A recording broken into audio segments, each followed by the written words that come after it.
He's just having a great year, but he does have some receiver issues. And but this is Aaron, Matt Forte, Ryan Matthews. If they could stay healthy, they're in Aaron Rodgers. That's a solid. Well, and if those receivers start pulling half their weight, Dr. Dick's going to win 75% of his games. And a lot of it's just unlucky, you know. Yeah. But when you draft skinny receivers like Deshaun Jackson and Brandon Lloyd, you know they're going to get hurt. You can't be getting receivers that buying 2 pounds of weed and having it shipped to their house. How do you spell idiot? Simpson. All right, number 2, I have Mason Keat Colby. Again, I think it's a solid team. Don't get me wrong; they're hot. They're putting up a lot of points. But when I look at this team, the only thing I can think of is that you know, the nucleus is too Patriot oriented. They lose one of those guys, it's basically like losing both of them. And all them points are gone. It's a vulnerable team. Vulnerable. The Rollers, again, at number 1. I think they just got the solid, diverse team with McCoy and Javid Best and Danny Woodhead. These are 3 running backs who are going to put up consistent points. You look at the receivers, Calvin Johnson. Having a monster year. Julio Jones. But, you know, actually, we'll see. All these teams have a lot of work to do. Well, I think there is, there's a weak spot in each team's roster. I had a hard time filling out. I didn't know like which team wants to enter the top 5. Right. Seems like everybody's trying to get out of the top 5, except for the Rollers and Mason Keat. We don't have that playful pickle this year, which was just the clear favorite every week. And he would have power ranked 1 probably. I've spoken with the manager of the Playful Pickle, and 13 weeks. It was a magical run, and I don't know if anyone could ever truly experience the bliss that the Playful Pickle felt. You know, play with my pickles. You know, I would do anything to achieve that fantasy heights. What about you, John? What would you do? Well, bud. Sorry. Well, let's finish up our roundtable here with the week 4. We'll look at a couple of key matchups here. We'll call our game of the week. Yes. And believe me, there are some good games. I think looking at the schedule, we've got an interesting match every year. At least once a year, the brothers get together and play out in the backyard. Sibling rivalry. Morningwood and the King will be meeting. 2-1 versus a 1-2. I give the edge to the Morningwood in that. I just think they're a better team. If they could do 1 or 2 waiver moves, they might be in that top 5 of the power rankings. I can't disagree with you. I'm a fan of the Morningwood. But always an interesting thing. I think the King will rise to the occasion too. It's going to be a dogfight. They're projecting in the teens, and so that should be really a barn burner. Okay. Yeah, I'm surprised that they're not projecting a little more. Up next, we have the Peaceful Warriors are taking on the Goods. Peaceful Warriors are favored 138-109.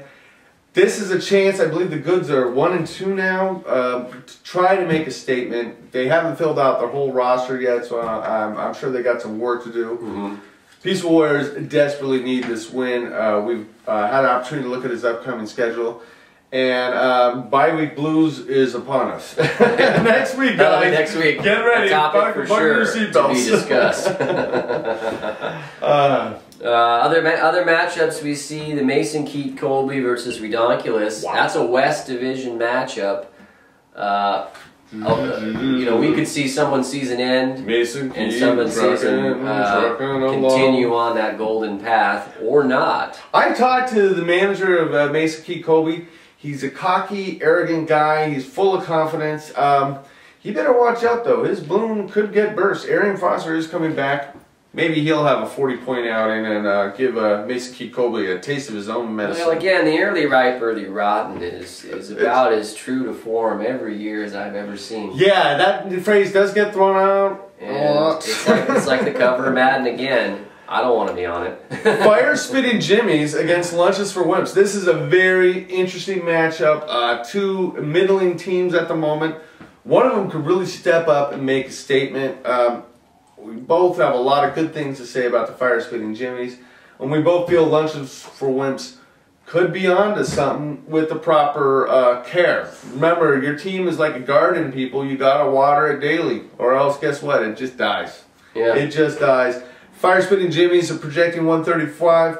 Lunches for Wimps, 125. If I know the owner of the Lunches for Wimps, he's not going to check his roster till, 8:30 the day before. He'll get the scrap heap of the waiver wire that was left.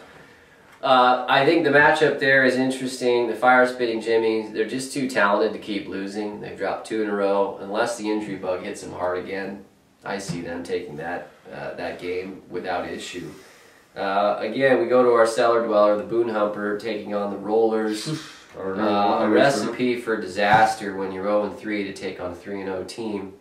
But the Rollers got to lose sometime. It ain't going to be this week. Sorry, Rollers. Excuse me. Sorry, Boone Humper. The Rollers roll you. I look at this game a little bit differently. I look at this as a team, the Boone Humper, that has been making the right moves, and it's just about things coming together. And we have a team, again, if you have Rashard Mendenhall and Joseph Adai and Frank Gore, sooner or later these guys are going to bust out. And, Reggie Wayne's on Monday night. He steps up in prime time when the lights are on. And, some of these other guys that he's gone out of his way to pick up. Antonio Brown is now the second receiver behind Mike Wallace. So okay, that's a lot of explaining about the Boone Humper. Let's get to our final matchup of the week. And our game of the week. This features 2 top teams in the Central Division. Wow. The Mofos, again, that 3-0 team that just seems to dogfight it out. Is the Central Division our strongest division this year? I think at this point you'd have to give it to them. The East has fallen on hard times. The West has 3 2-1 teams.